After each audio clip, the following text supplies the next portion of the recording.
Pod began?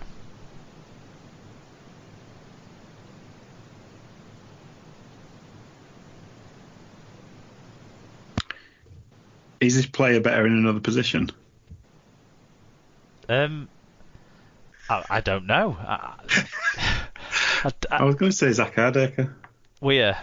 He's not a Yeah. centre. Come on, he's not a I said recognised centres. I know he's a centre this year, but is that your guess? Yeah, go on then. Right, Yeah, okay. I've said it now, haven't I? Yeah, you have. Yeah, it's not Zach Hardaker, so Sarah has a chance to steal.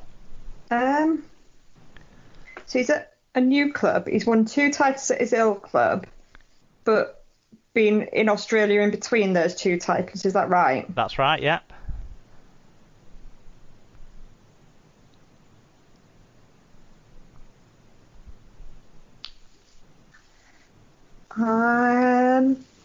I don't think I have a clue. Okay, it's Dan Sargentson. Yeah, I'd have never got him. So, well, that's yeah. I tried to throw in a few clues, but he's the most carries and the most meters of any centres since Super League Pod began. So we're going to have a guess at both those figures, okay? So Alan, it's your question, so you're going to go first on them both. But let's go first with the carries. How many carries do you think Dan Sargentson has had? I don't quite believe these numbers is the clue for you both, but Is that it? You don't believe them because they're so big or because they're so small? Yeah, big. I don't even know what a ballpark figure would be. Well, Alan goes first, so you might get the advantage of Alan's foresight on this one. Wrong I'm going to guess. double check myself on this because that seems massive. It's like maybe 5 years. God, it could be anything. 10,000. Sarah? 10,000 carries. I mean, that would work out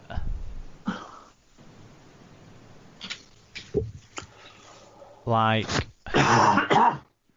about 60 a game or something. Yeah, maybe I've gone a bit excessive there.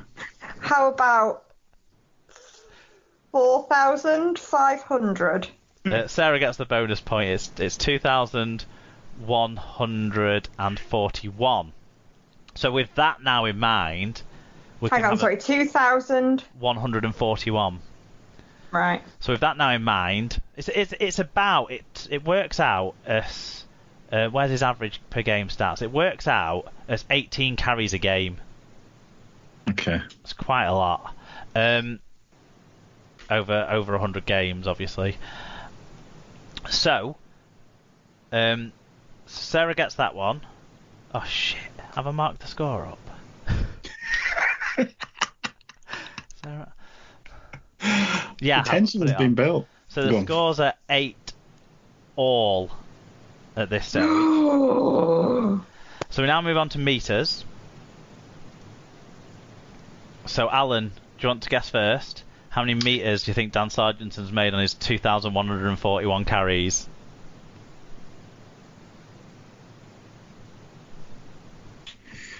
So she averaged that out at about... I'm going to go for 17,500. Okay.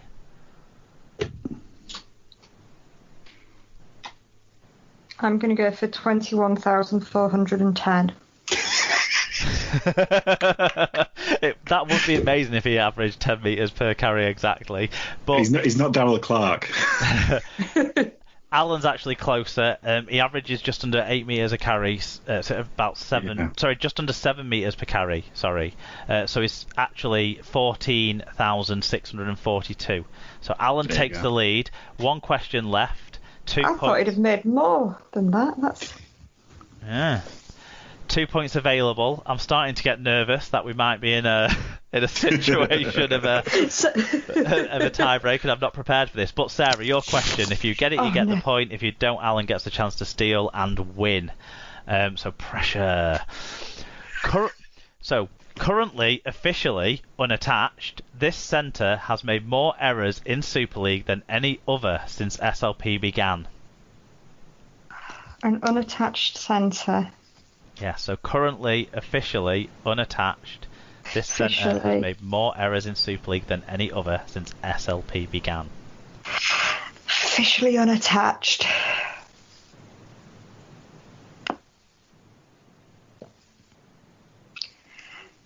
Do you know this one, Alan? Maybe.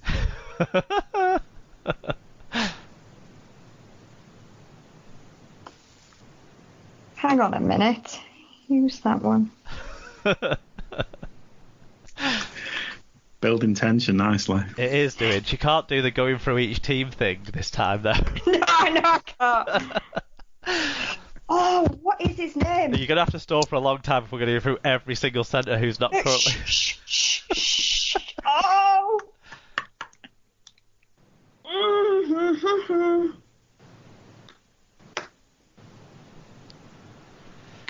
What is his name? Put you on a clock, I think, Sarah. I can't think what his name is. Okay, pass. Oh, Alan, this is for the biscuits. My guess was Callum Watkins. It is Callum Watkins. It is Callum Watkins. So we do have 1 point remaining to see, even though it's a 10-8 unassailable lead. Now, the key word was officially, wasn't it? Yes, officially. Yes, that's what gave it away for me. Not 8-8. Does he get 2 points for that one? No, he gets 1 point for that one. So he got a point for being closest on the meters. And then, okay, that's fine. But you can still make it within 1 point if you can guess closest on how many errors Callum Watkins has made in Super League since the start of 2014. So yeah, I'll let you have the first guess. 62.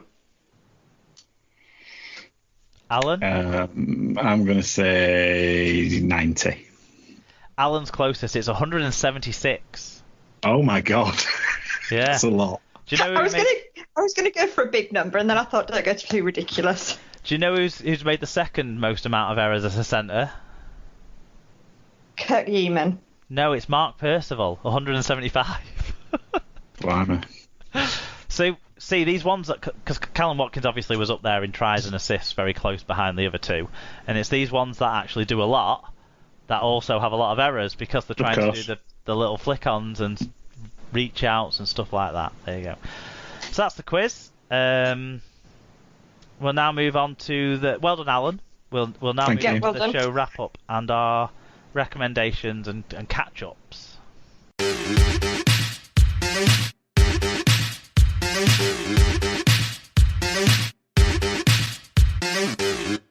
Okay, so wrap-up time, guys. In terms of like any other business and what our recommendations are, is it okay if I go first on my any other business this week? Oh, I suppose so. So I've had I guess a good news, bad news week in lockdown life. So I'm not sure if people have heard me talk about this before or not, but my sister who lives in America has had problems having a baby. So they've gone down other routes and they're searching down the adoption route, and really happily they've now been matched with a expecting mother. So if all goes to plan, in I believe now 7 weeks, I'll have a new nephew, which is fantastic news. So I'm very excited for Sophie and Dugan.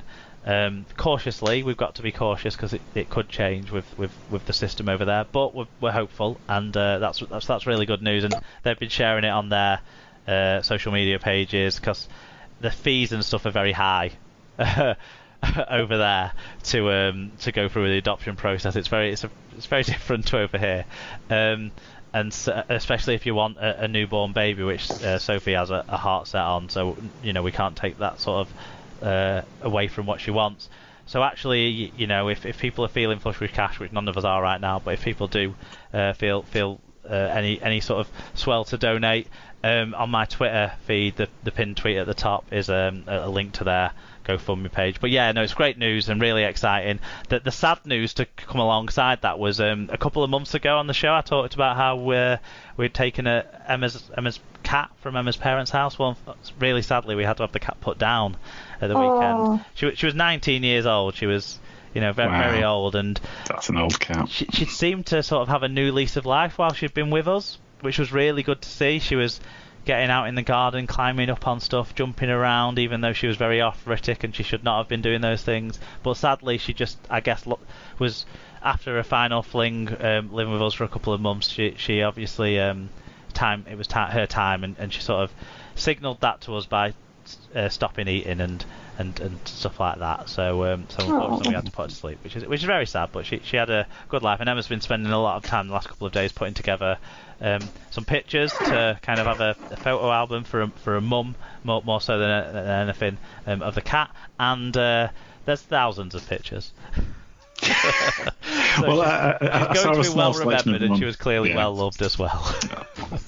So that's kind of been my week. The highs and the lows of the family kind of stuff, but and I don't really have a recommendation, sorry, but yeah, just, a bit of personal news that I thought I wanted to share, and a shout out to Camkin, who was a very lovely cat for my wife for many years, even if she didn't live with us for all of those. Oh dear, it's very sad. I don't think I really have a recommendation this week, particularly. It feels like we're dried up on them because we're just doing the same things, aren't we? Now we're kind of in our. I'm doing the same thing. One thing I might recommend is something we've been trying to do. It's a video streaming service, as is everything we do. But we're taking advantage of a streaming service called Mubi, M-U-B-I, and they basically they have a O-O-B-Y from the Jay and Silent Bob films. No, M-U-B-I.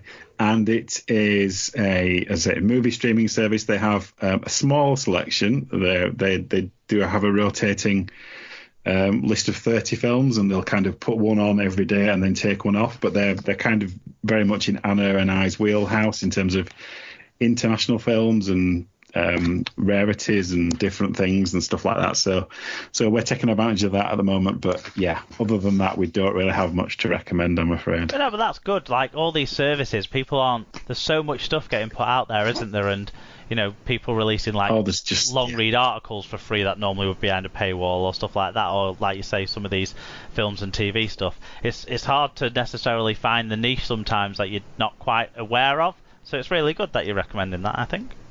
Good.